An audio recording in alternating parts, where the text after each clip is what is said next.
So a new push really to find I suppose challenge all of us to think a bit more about autism. Jane, what's your involvement? Well, I've been working in the field of autism for over 30 years in various different capacities. I'm president of the National Autistic Society, and I'm also a patron of Research Autism and vice president of Autistica. I won't bore you with those, but those are the kind of organisations I've been working with. But I'm now championing a new initiative called the Autism Alliance. And as part of that, there is a campaign called Connect Autism, which is what we're talking about today, which is very close to my heart, in that this is, as you say, it's trying to make the rest of us much more aware of people with autism and how difficult the world can be for them, and trying to do something about it in as much as giving them a way of communicating with each other, or parents communicating with each other through an excellent website, Connect Autism. And also we're promoting the idea of making the world more friendly to those with autism. And as part of that, Jane, a network of, a sort of champions network is being recruited. Have you seen yourself in that role? I mean, how do you see that role? Well, of for course, you others? never see yourself as a champion, do you? It sounds far too achieved and grand. I wouldn't call myself a champion, but it's a way of saying that we are fighting for those with autism, I suppose. It's a way of encapsulating that.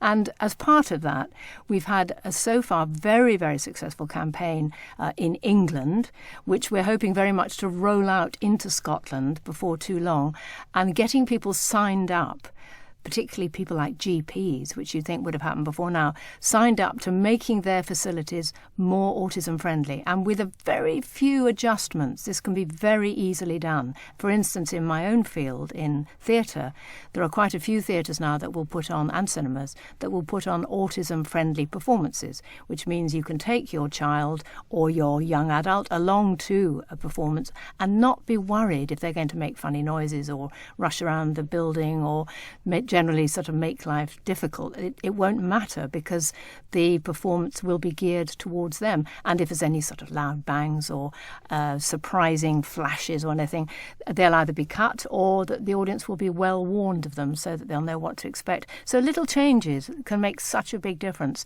And as I say, it's been really successful so far in England. And I know John, on my left here, who's going to talk to you in a minute, is very keen that it should be rolled up to you where you are. Well, John Phillipson, you're the chair of the Autism Alliance.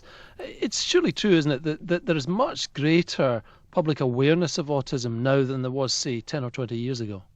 I'm very pleased to say that is true, but I think there's a lot more that we can do. And I think, what we've done is created a charter here that just asks people to raise awareness in their organisations, make reasonable adjustments, the kind of adjustments that Jane was talking about in the theatres, to think about employing people with autism or to support people already employed by them who might be on the autism spectrum, and give some very practical examples.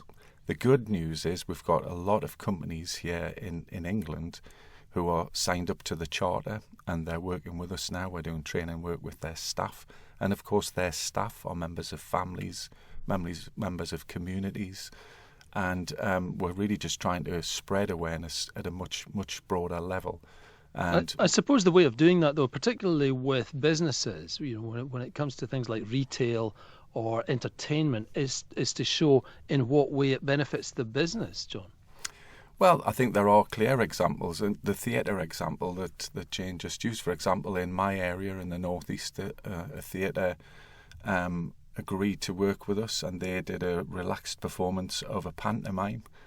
And I think everyone was a little bit concerned about whether we could get enough people to come along. And on the first occasion, there was something just short of 500 people turned out to a matinee performance of the pantomime. And clearly, people very much enjoyed it, and that was extra business for the theatre. But there are other examples of swimming pools who've opened specific sessions and find that they're being booked up fully.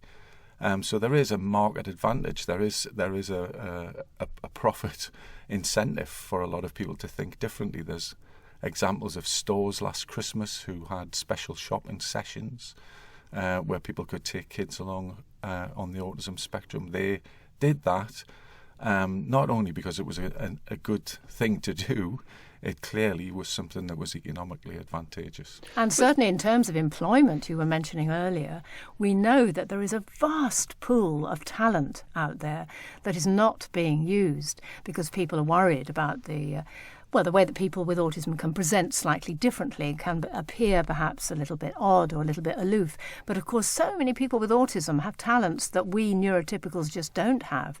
They can enjoy a repetitive job much more than we can. They tend to be far more honest than we are.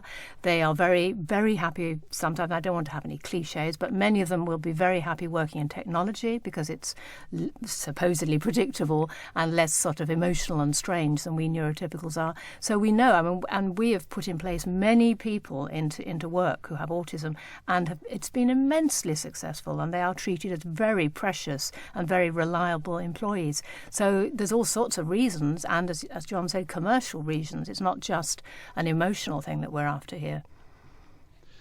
Jane, John, thanks very much. We'll leave it there. Thank you. Thank you so much. Thanks for doing it. Bye. Bye. Bye. Bye.